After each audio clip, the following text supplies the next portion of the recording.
He started off as an outcast. When I was hired as a planner, no one else was called that. Back then, it wasn't easy for me to fit into a group. People sort of accused and attacked me as being this guy that didn't have any technological skills. Whose ideas were far ahead of their time. I would think that a video game idea like that, where you don't kill anybody, that was probably a tough sell for Hideo Kojima. I know a lot of people complained that there was too much dialogue in the game, or the dialogue was, a little bit cheesy. It was just getting very frustrating and tough for me. I began thinking about leaving the company. But Hideo Kojima's ideas will create one of the greatest gaming series of all time. The whole industry is still reeling from the impact that Metal Gear Solid has done for the video game industry. He is an icon, there's no question. What comes from this point onwards is just going to be amazing. This is the story of Hideo Kojima's Metal Gear Solid franchise.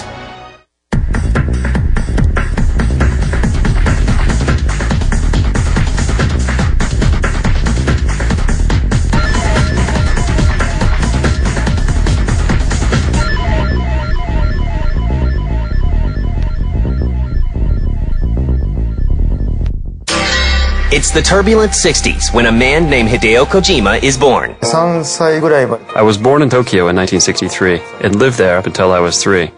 And then I moved to Western Japan, and that's where I grew up. He is introduced to the silver screen early in life.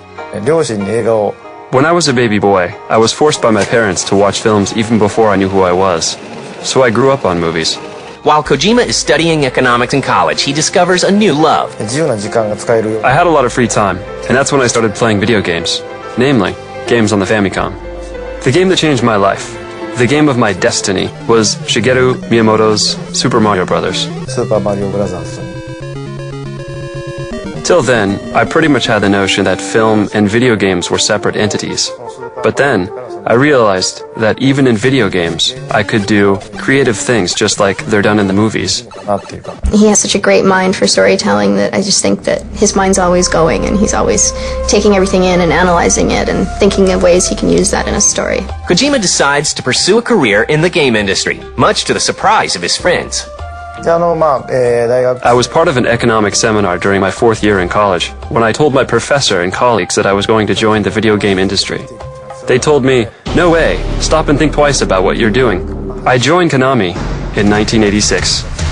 But the aspiring game designer has some problems fitting in at first. Everyone sort of did everything back then, and when I was hired as a planner, no one else was called that. Back then, it wasn't easy for me to fit into a group. People sort of accused and attacked me as being this guy that didn't have any technological skills. His first project is a near disaster. I was given this particular game plan, and I worked on it for 6 months. But the thing was, I didn't know anything about memory space in a game or the actual method of how to assemble a game and put together a game. I never thought about the actual schedule or timeline of when to do what. Then my boss called me and said, sorry, they were dropping my game plan, and this was my first big challenge. I was the only one in the company who had never had any of his games released. And people, instead of saying hi, would come and say, at least complete one game before you die. Kojima is given one more chance. After the game was dropped, the company came to me and told me to create a combat game based on war. If I were to work on a game based on war, I wanted to do something more like The Great Escape, where you actually run away instead of shoot. When I came up with this game plan, my superiors in the company said, this rookie's already failed on one project, and now he's trying to come up with this weird concept where you don't fight, but you run away. I would think that trying to sell a video game idea like that, where you don't kill anybody and you are, in stealth mode the whole time, I think that was probably a tough sell for Hideo Kojima at first. Near the end of the year, it was just getting very frustrating and tough for me. I began thinking about leaving the company, and I talked to one of my superiors. He helped me and gave me some advice, and eventually it all worked out in the end, I guess, with Metal Gear. Kojima comes up with the idea of a stealth action game where players take the role of Solid Snake, a special forces operative who must defeat a walking nuclear tank called Metal Gear. After 2 or 3 months of development, the game started moving. The game system was ready, and you could actually sneak around your character.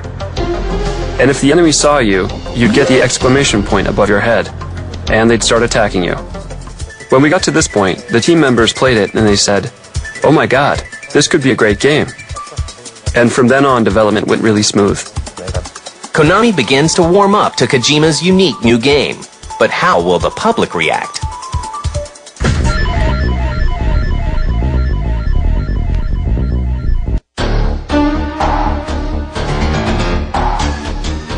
After a long, hard road, Kojima releases his first game in 1987, Metal Gear.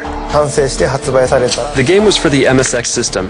It wasn't a big market, but when the game came out, it was really well received, and was ranked like number 1 or 2 among all consumer software games in the adventure or RPG categories.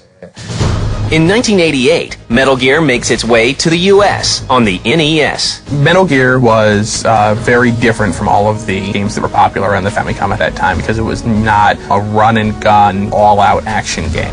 Since the MSX game of Metal Gear was very well received, Konami decided to port the game to the NES, and they got a completely different team to create the NES version of the game. It probably sold over 1 million copies in the US.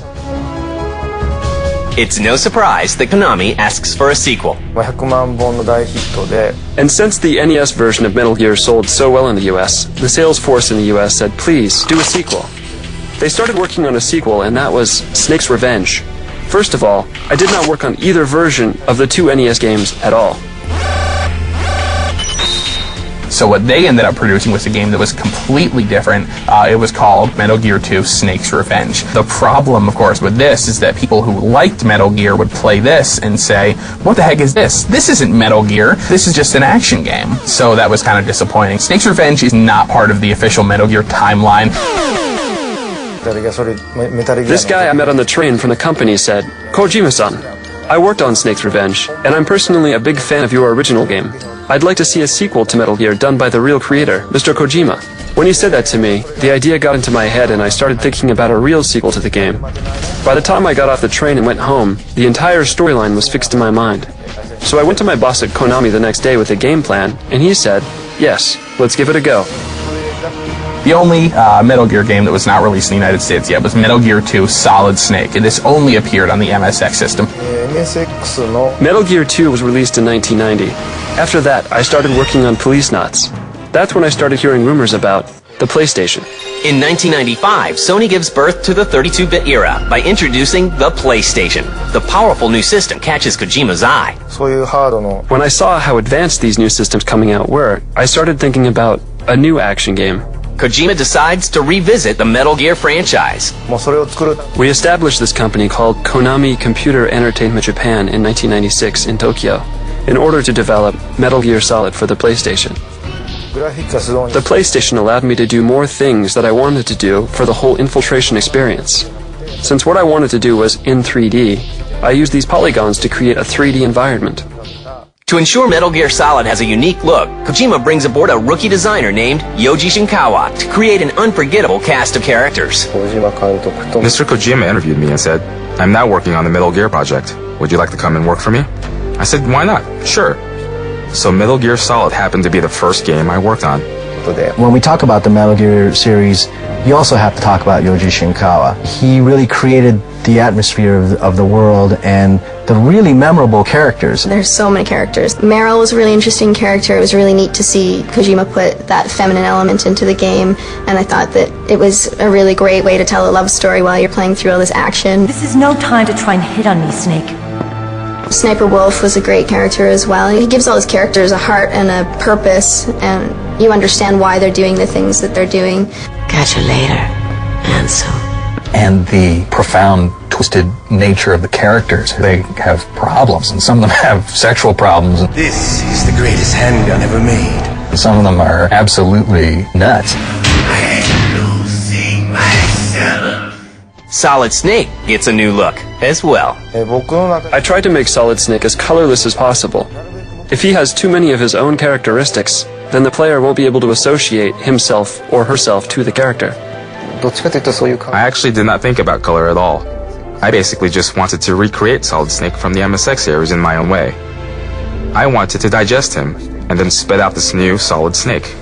Kojima is now ready to update the stealth action gameplay Metal Gear is known for. Little does he know that what he does will revolutionize gaming.